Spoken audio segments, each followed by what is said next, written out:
for the zombie bite makeup was take Mod Podge and put it on the area in about the basic shape of the wound that you want. So in this case with the zombie bite, it's going to be just like a line on your wrist like what I had before. Next, I took Kleenex, just regular tissue paper or anything would work, and tear it into little strips and place it where the skin is going to be tearing off. So I took just really little thin strips and placed it onto the Mod Podge like that. I used about 2 pieces. It depends on the size of the wound if you want, but I like to do an outside layer for the peeling skin, and then I go over it with Mod Podge again just to make sure that it seals down and it doesn't come loose, and because you don't want it falling off right away, because the result, you should be able to just peel it off. So I go over it again with Mod Podge and then put a very little thin layer of tissue paper on the middle of your wound, like where the openness of it would be, so to say. And then take a sharp object, like not too sharp because you don't want to actually hurt yourself. So I used a fork and just kind of tear at the Mod Podge so that it looks realistic, so that you're tearing it open. And yeah, pretty much that. And then you want to lift up kind of the edges where you put the thicker tissue paper so it looks like it's peeling apart. You don't have to do this if you don't want like an open peeling wound, but for this look that's what we're going for. So next you're going to take a concealer in the color of your skin where the wound is. So I'm doing it on my underneath of my forearm, you would say. I think that's what it's called.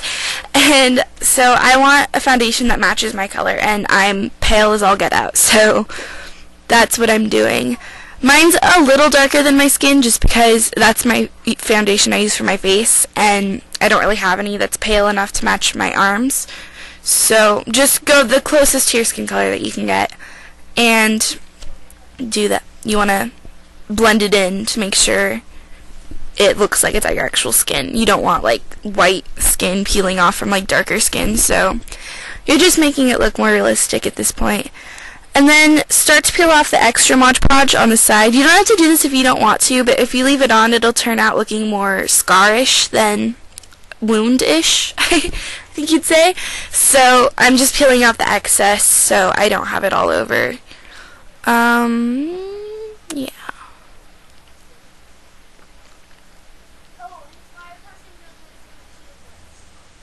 My computer is being really slow. It's annoying me. So after you peel off the excess, you want to take, oh, I missed a step. What I did before this, I took just a regular non-toxic watercolor paint, and I just used the red and went on the inside of the wound with the paint.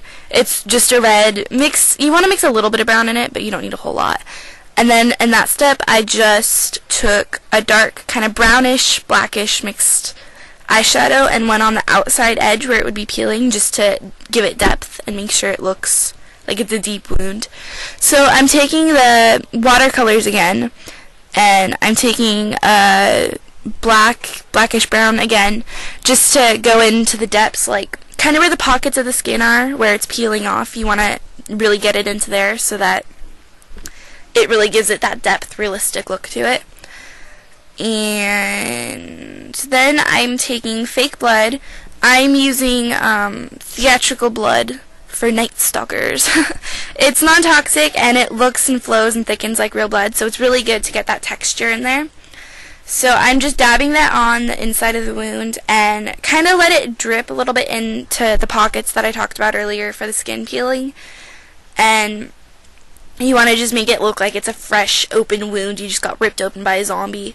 So next I'm taking a thin paintbrush. The one I used was 785. I don't know if that means anything to you.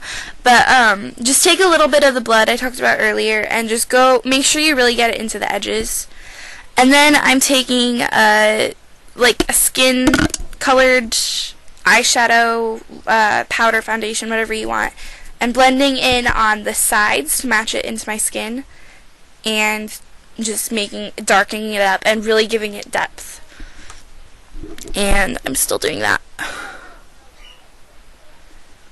And you want to mix a little bit of blood on the outside of the wound and just kind of blend it in. So, I mean, it's a wound. It's not going to be like perfect right there. You want it to be bloody and ripped. So after you do that, you have your zombie bite. Thank you for watching.